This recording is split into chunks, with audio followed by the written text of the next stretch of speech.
Hello, welcome to my paper presentation. Me and my dear professor Kürşat Çağıltay wrote this paper called Developing Affordable and Accessible Mobile Mixed Reality Environment, Usability and Interaction Testing with Head-Gaze Interaction, Handshaking, and Pass-Through features.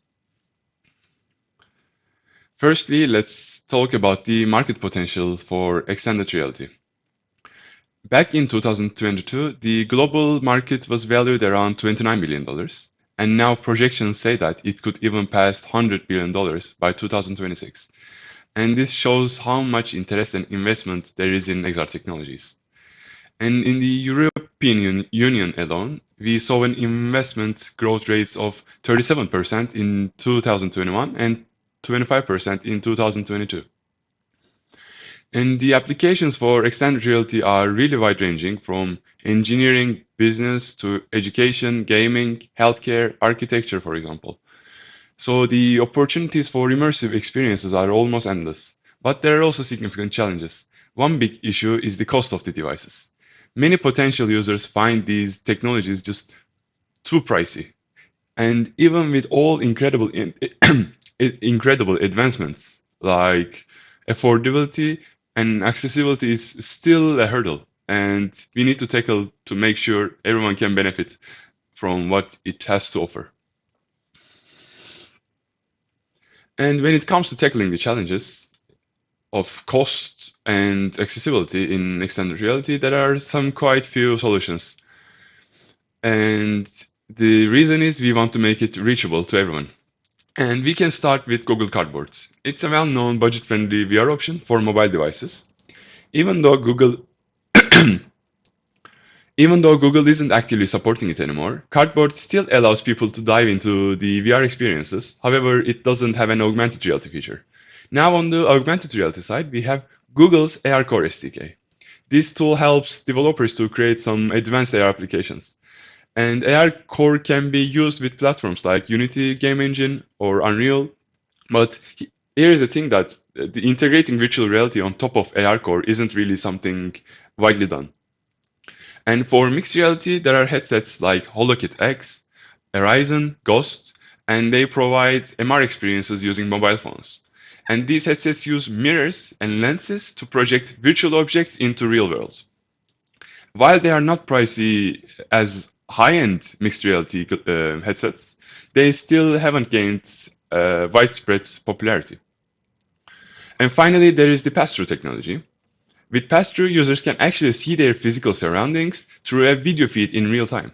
You will find this technology in devices like the Oculus Quest. However, while these headsets are pretty advanced, they are usually really expensive. Now let's look at some of the different ways we can interact in XR environments. First up, we have blurry touch. This is common with smartphone-based extended reality, where you're trying to use the touch screen while it's strapped into your face.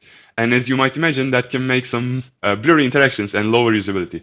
Some creative solutions like using holders to help keep things steady, but it's kind of cumbersome. Then we have the eye gaze interaction. And this hands-free option allows you to look at something and the system responds. It's quick and effortless, and it is highly rated in usability studies, especially for wearables. And it lets users control things without lifting a finger. And head gaze interaction is similar, but here you use head movements to point at things instead of using your eye pupil. And it's great for mobile VR platforms like Google Cardboard or Oculus Go. And it is ideal for straightforward interactions. Next are the classical controllers, and they are still a key in XR, especially for more detailed tasks or when handshaking isn't quite up for the challenge. Or even it can be used for handshaking as well, with sensors.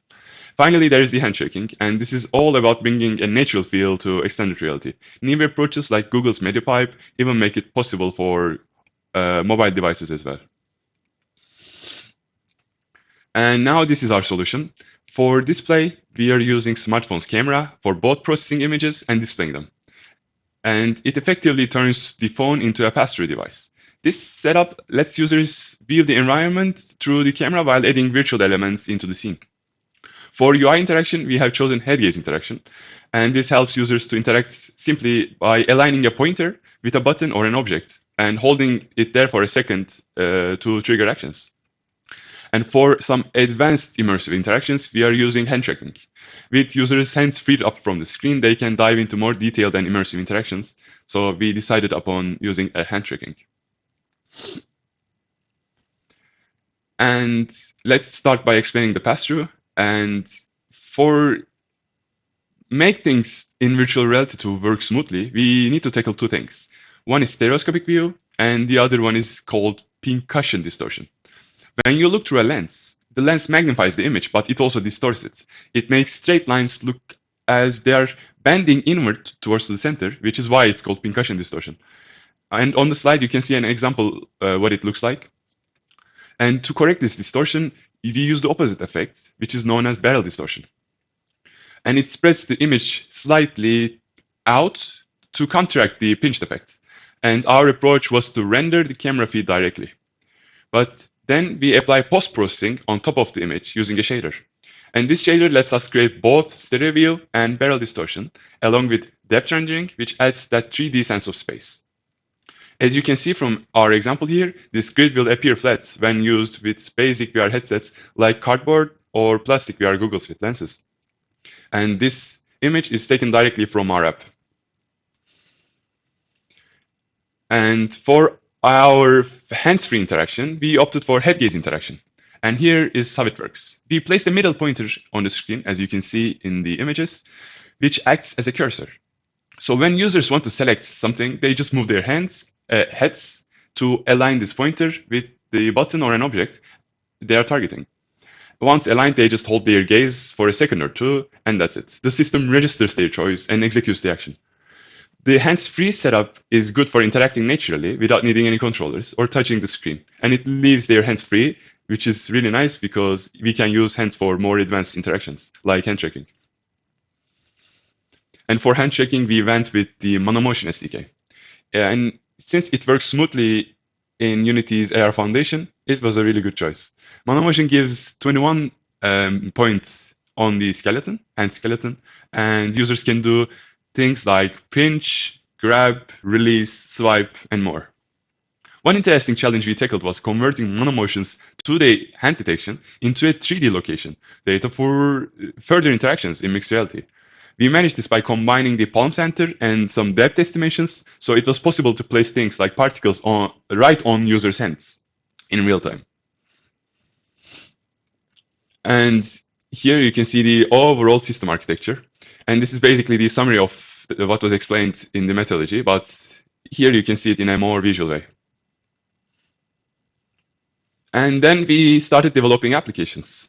And for the first application, Sabancı University wanted to create a fun and interactive way for high school students to get introduced to the university of different faculties. So we came up with this mixed reality experience where users can use head-gaze UI to bring up 3D hologram of professors from different faculties. As the professors talk with animations, they share all kind of interesting details about their faculty, and these buttons next to the professors let you interact with them. And secondly, we have this Sabancı University tour, and this lets users to explore the campus while learning about key facilities like canteens, dorms, and the library. As they walk around, information about nearby locations pops up on the screen, and when users get within 30 meters of a spot, virtual instructor appears and he shares an insight about the place. And related animated objects are also displayed. It's a fun, informative way to discover the campus. Thirdly, we have a hand tracking game. So we can test some hand tracking gestures.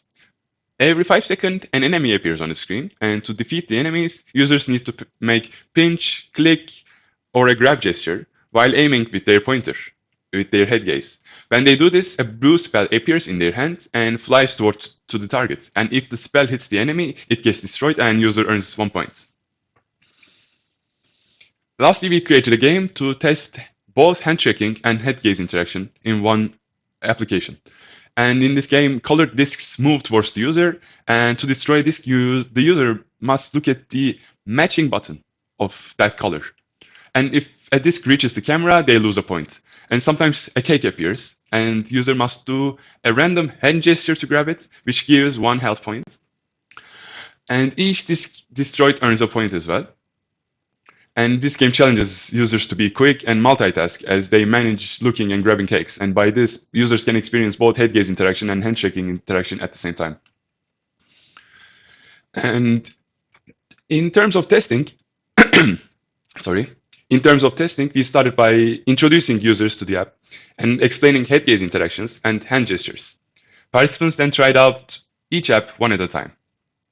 During the test, we recorded users' feedback and success rates, and afterward, they completed the questionnaire, and it included both the system usability scale questions and some specific questions as well. And for results and discussion, the testing was done with 6 females and 9 males, in total 15 people. And there's a high variety of ages, as you can see, and it ranges from 22 to 70.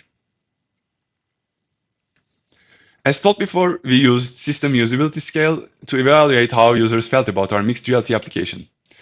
And we ended up with an average score of 78.17. For reference, scores above 68 are considered good, so we are pleased to see that our mixed reality experience was well received.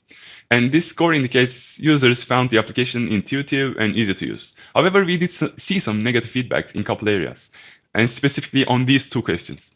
First one is, I think I would need the support of a technical person to use this system. And the second one is, I needed to learn a lot of things before I could get going with the system. And you can see the details on the pie chart. These lower scores could be related with our applications didn't have enough guides or tutorials. Also, many participants were relatively inexperienced with AR and VR, which likely influenced their perceptions. This is further shown in the figure. And the majority were quite new to these technologies, so enhancing our instructional materials could really boost usability in future iterations. And also for specific questions, we got really great feedback from users about their experiences when using our mixed reality apps. Overall, people found it easy to navigate in the environment, scoring an average of 84% for navigation and 86% for head gaze interaction. The handshaking score a bit lower at 0.72. Some users, especially the older participants, had troubles with pinch and grab gestures and even experienced an arm fatigue.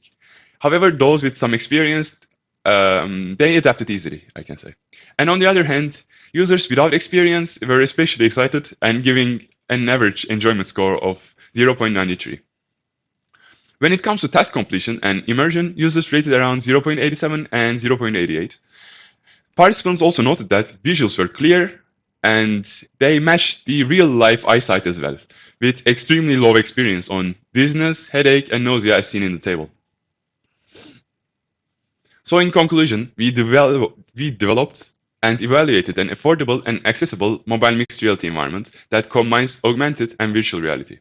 And with our 4 applications, we utilize head gaze, hand tracking, and pass-through features. The system usability scale score was 78.17, and it shows high usability and user satisfaction. Participants found the navigation of the head gaze interaction intuitive with high scores as well. However, some challenges were noted with handshaking, and it received a relatively lower score.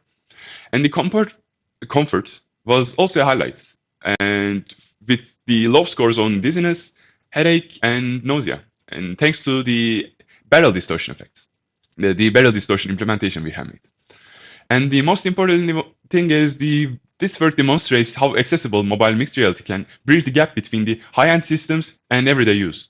So, and it also paves the way for innovations in education, training, and entertainment. And in terms of limitations and feature enhancements, our system lacks the ability to track the eye pupil movements. If phone starts picking up the eye movements in the feature, this could enhance the interaction quality. And this could really work well. And also using controllers might help, and hand tracking is problematic, like when it cannot see your hands clearly because of the lighting or other factors, because it happened sometime. And a participant even suggested that voice commands could be also a really cool addition for triggering actions, which I think could make things even easier. Another point to mention is that hand tracking can be really resource heavy for phones. They're juggling, tracking, and running the scene at the same time. It might slow things down and mess with the user experience. Plus, we have noticed using the mixed reality environment can drain the battery really fast and even heat up the phone a bit. Thank you for listening to my presentation.